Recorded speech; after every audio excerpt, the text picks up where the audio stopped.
gotta get up. Time is barely on our side. I don't wanna waste what's left. This time, we're gonna talk about something what we call depletion. So, what is depletion?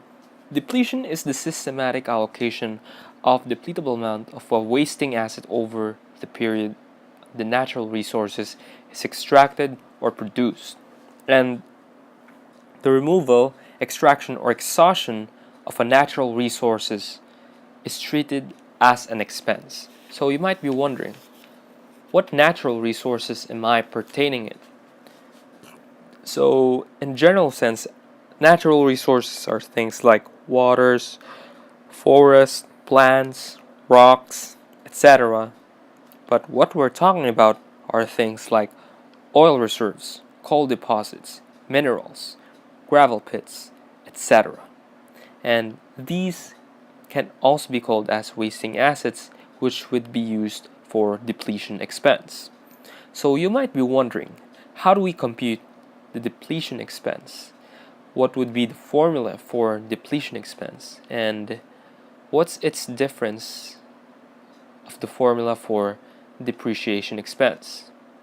Well, the answer would be it would be not exactly the same.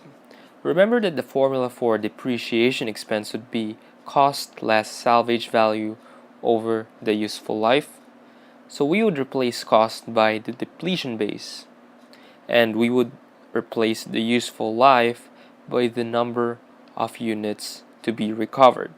And by that, we would be able to compute the depletion rate.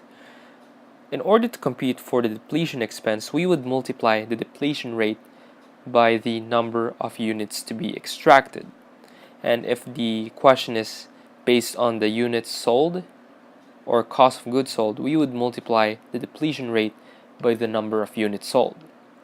In this formula, the most important thing is the depletion base, because that would be our basis in computing the depletion rate, while others are not necessary for the formula. So depletion base are composed of things like the acquisition cost, the exploration cost, the development cost, and also the restoration cost. So first, we're going to talk about the acquisition cost. And acquisition cost is the price paid to obtain the property that contains the natural resource. And this can also be called as the initial cost of the wasting asset and is charged to any natural resource account. The next one is exploration cost, and it is the expenditure that was incurred in order to attempt to locate the asset that contains the natural resources that can economically be extracted or exploited. The next one would be development cost, and it is the cost incurred to exploit or extract the natural resource that has been located through a successful exploration. And the last one would be restoration cost, and it is the cost of restoring the property from new condition into its original condition. So that's it for today, Accountaholics. If you have any question, leave it down on the comment section below. So I'll see you on the next video. And on we'll go, through the wastelands, through the highways, till my shadow turns to sun rays. And on